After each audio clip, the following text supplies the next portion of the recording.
De façon particulière, toute personne qui va venir pour investir au Burkina Faso pour que ça se passe rapidement et de façon transparente. Merci beaucoup. Salut, bienvenue encore une fois sur cette chaîne.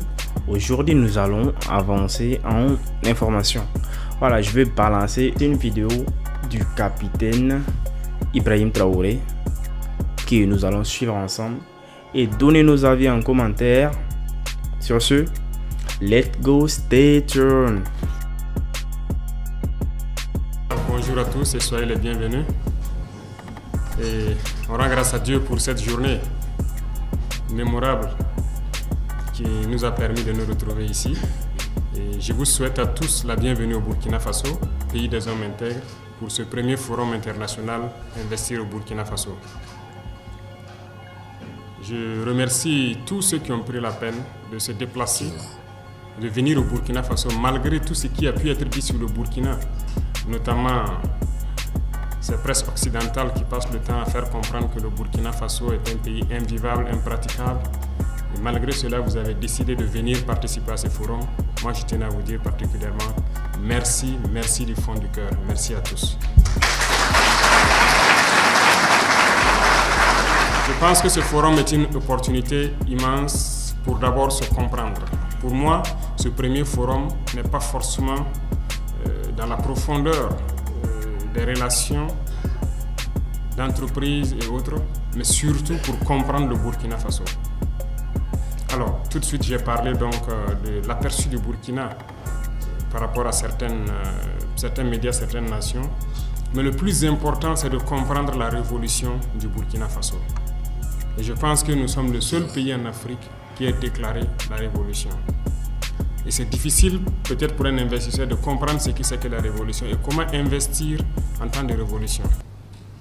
Et je puis vous assurer qu'en Afrique, c'est peut-être la seule opportunité offerte pour investir de manière sûre.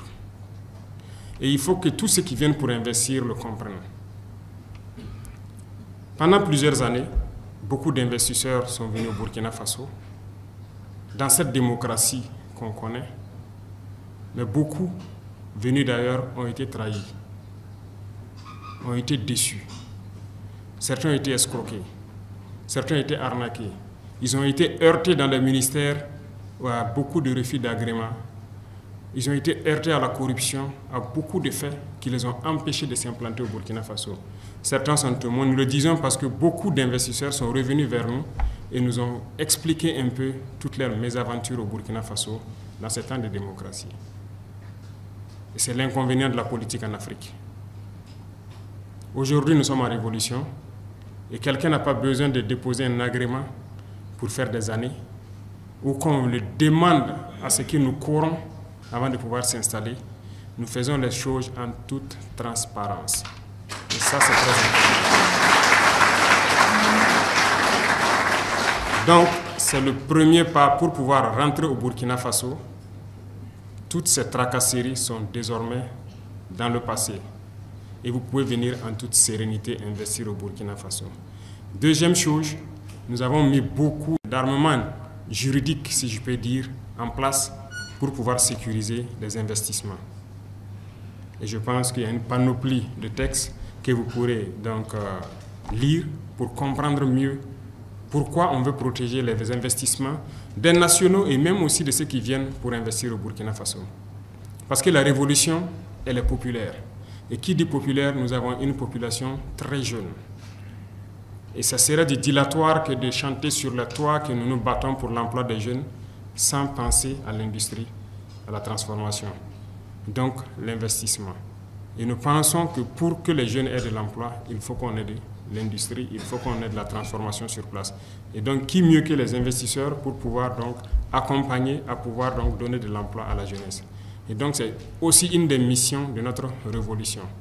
Et Dieu merci, le Burkina Faso est un pays très résilient, très jeune et très travailleur.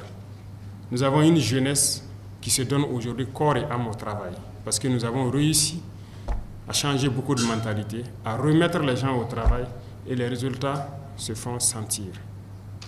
Donc, une raison de plus d'avoir cette certitude de pouvoir investir au Burkina Faso et d'avoir la main-d'œuvre nécessaire et qualifiée pour pouvoir vous accompagner également. Alors, une chose aussi que je tenais à dire à vous investisseurs, c'est cette particularité du Burkina Faso en Afrique. Il ne faut pas se mentir. Je viens de donner quelques faits tout de suite. Le Burkina n'est plus dans cette logique. Il ne faut pas venir en investisseur chercher à corrompre soit le ministère, quelqu'un au ministère ou à la présidence pour espérer avoir des avantages. Nous bannissons la corruption de nos activités.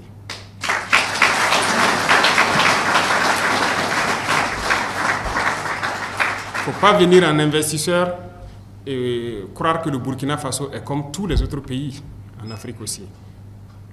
C'est malheureusement le cas, ça continue. Les gens plaident l'investissement, mais à cause de la corruption, ça devient de l'esclavage. Nous ne sommes pas dans un modèle d'investissement en exposant notre jeunesse à l'esclavage, à l'exploitation. Non, voilà pourquoi nous voulons faire les choses de manière transparente et que chaque partie puisse tirer profit des investissements au Burkina Faso. Le Burkina Faso est un pays très riche. J'ai parlé tout de suite de notre ressource humaine.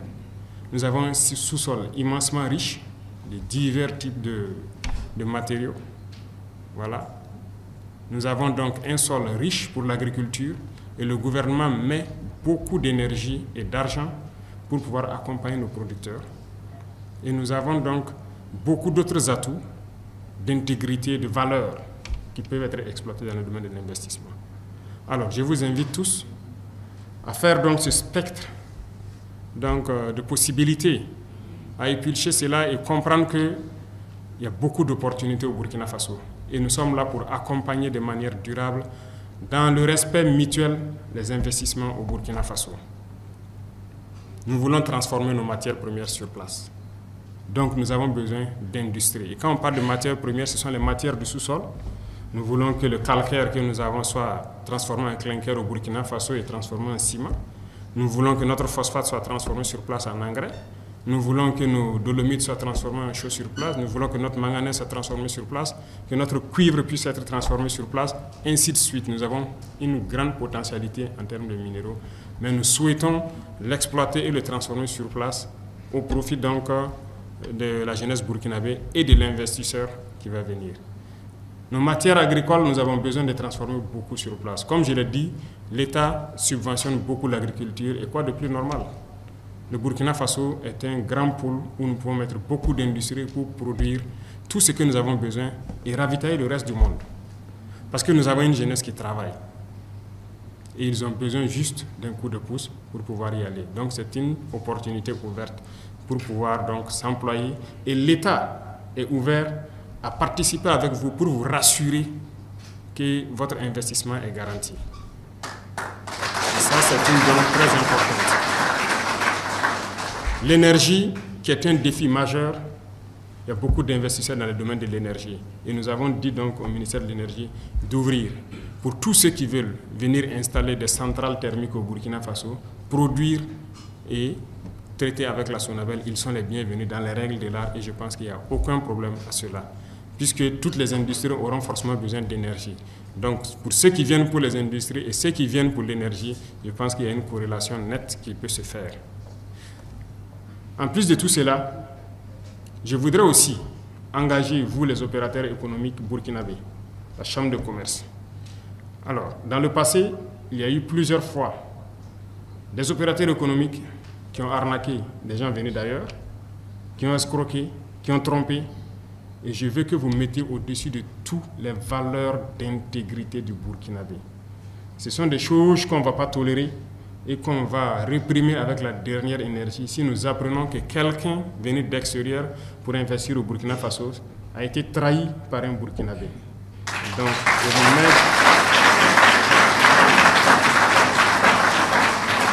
je prends tout le monde à témoin ici pour que tout puisse se faire dans les règles de l'art. Donc, sur le volet sécuritaire et infrastructure de transport, le Burkina Faso est en train de jouer sa partition. Nous nous battons sur le terrain pour récupérer l'entièreté de notre sol, pour pouvoir sécuriser tous les investissements, mais aussi nous nous battons pour construire beaucoup de routes pour vous permettre de pouvoir circuler avec les marchandises et tout ce qui va avec, de façon libre et sécurisée. Je vous souhaite donc la bienvenue une fois de plus et que chacun puisse tirer profit de ce forum, que ce soit en B2B comme vous aimez le dire, que les investisseurs puissent se croiser ou que les investisseurs puissent croiser les structures habilitées et qu'on puisse donc lancer le chemin du développement du Burkina Faso ensemble avec les amis du Burkina Faso. La géopolitique mondiale a changé et je pense que vous qui êtes là, vous êtes nos amis les plus proches et ensemble nous pouvons faire bouger les lignes. Et chacun pourra donc dans le respect mutuel tirer profit de la situation actuelle. Merci beaucoup à tous. Je souhaite que tout un chacun retourne en très bonne santé chez lui et que le Burkina Faso, très prochainement, connaisse donc de nouvelles industries qui vont germer à partir de cette rencontre. Et je vais suivre de façon particulière toute personne qui va venir pour investir au Burkina Faso pour que ça se passe rapidement et de façon transparente. Merci beaucoup. La patrie ou la mort.